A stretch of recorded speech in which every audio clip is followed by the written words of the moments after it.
ये मानसून सत्र है। मानसून सत्र में मैं सबसे पहले सभी माननीय जनप्रतिनिधियों का, माननीय विधायक, माननीय विधान परिषद सदस्य और विधानमंडल की कार्रवाई को सकुशल संपन्न करने में योगदान देने वाले सभी दलों से जुड़े हुए अन्य जो उनके सहयोगी हैं, विधानसभा और विधान परिषद के सचिवालय से जुड़े हुए जो अधिकारीगण हैं, इन सब का मैं हृदय से स्वागत करता हूं। हम सब जानते हैं कि उत्तर प्रदेश ने फरवरी में ही अपना बजट पास कर लिया था। मानसून सत्र में प्रदेश की आवश्यकता को ध्यान में रखते हुए पहला अनुपूरक मांग इस सदन में प्रस्तुत होगा। स्वाभाविक रूप से उत्तर प्रदेश आज देश की सबसे बड़ी उभरती हुई अर्थव्यवस्था की ओर अग्रसर हुआ है और यही कारण है कि उत्तर प्रदेश ने पिछले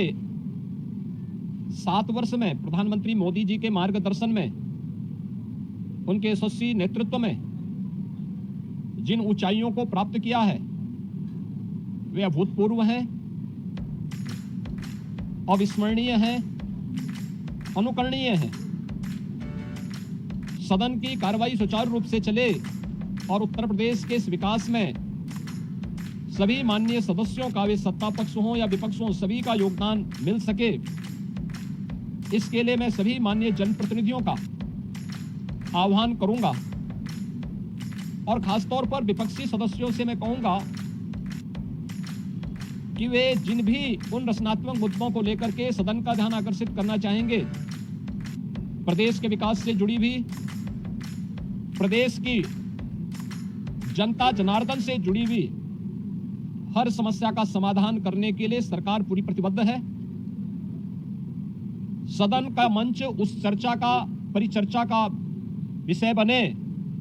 इसके लिए हम लोग पूरी तैयारी के साथ, मेरे सहयोगीगण उसका जवाब देंगे।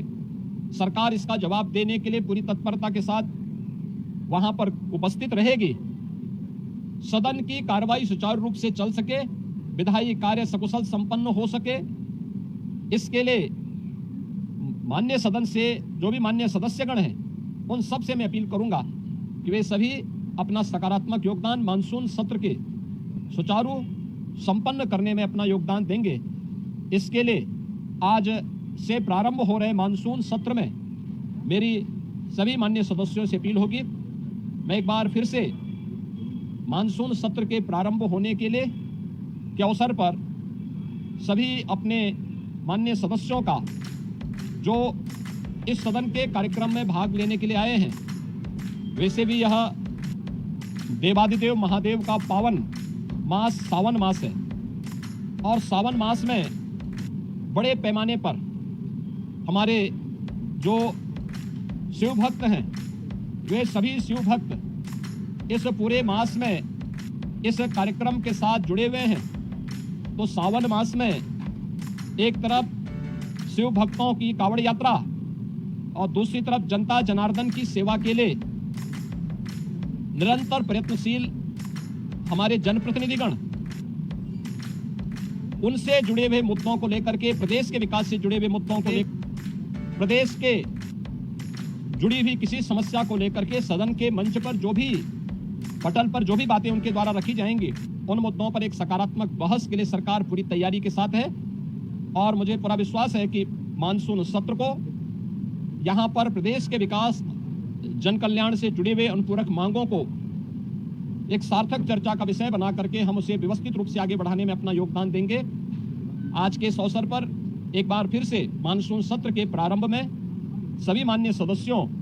का मैं अपने सहयोगियों की ओर से, मेरे दोनों सहयोगी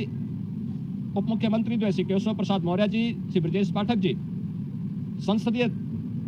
कार्य मंत्री और वित्त मंत्री श्री सुरेश खन्ना जी, हमारे दोनों सहयोगी